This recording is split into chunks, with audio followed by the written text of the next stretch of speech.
চলুন যাওয়া যাক।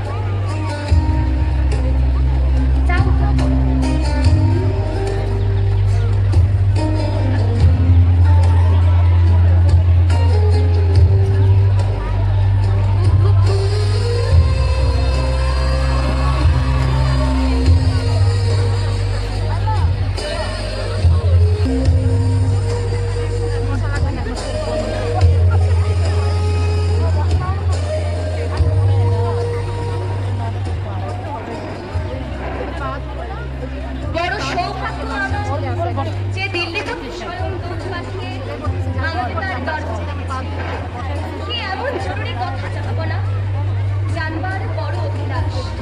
আপনার সৌভাগ্য কিনা সেটা আমি জানি না, তবে বিষয়টা যে আমার জন্য সৌভাগ্যের নয় তা আমি নিশ্চিত বলতে পারি। মনের অজান্তে কৃত অপরাধ ক্ষমা হোক জানবো না। শাহজাদাকে আপনি কি শিক্ষা দিচ্ছেন? অপরাধ দিবেন না। কেন তো আমি তাকে এমন কিছু শিক্ষা দিইনি জানিয়ে প্রশ্ন উঠতে পারে। আমি ভুল বা অপশিক্ষার কথা বলছি না, তবে শিক্ষাটা পরিপূর্ণ হচ্ছে বলে আমার মনে হয় না। জাহাপনা, বিষয়টা পরিষ্কার করে বললে আমার বুঝতে সুবিধা হবে। পুত্র আমার আপনার কাছে সৌজন্যবোধ কিছু শিক্ষা বলে তো মনে হয় না। না হলে সেদিন সকালে দূর থেকে যা দেখলাম, দৃশ্যটি দেখে আমি খুবই কষ্ট পেয়েছি। মনে হয়েছে শাহজাদা তো বেয়াদবি আর গুরুজনে অবহেলা শিখছে।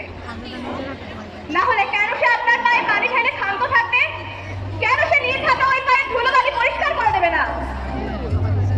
আমার পুত্র যদি এখনই শাহী সন্তান হওয়ার গৌরবে ওস্তাদ আর গুরুজনদের অবহেলা করতে শেখে, তাহলে তো সে কোনোদিন জনগণের দুঃখ বুঝবে না। ভবিষ্যতে সামলাতে চালাবে কি করে? জাহাপনা, জাহাপনা, জাহাপনা, আপনার এই উদারতা ইতিহাস স্মরণ করে থাকবে জাহাপনা। আজ থেকে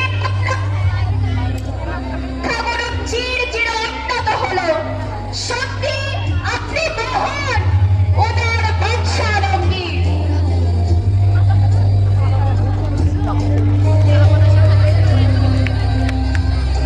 সব সংস্কৃতি ও ধর্মে গুরুজনদের প্রতি শ্রদ্ধা ও সেবা শ্রেষ্ঠ ইবাদত ও নৈতিক দায়িত্ব হিসেবে গণ্য করা হয় এবং তা যে কোনো মানুষকে শ্রেষ্ঠ এবং উজ্জ্বল করতে সাহায্য করে। আমরা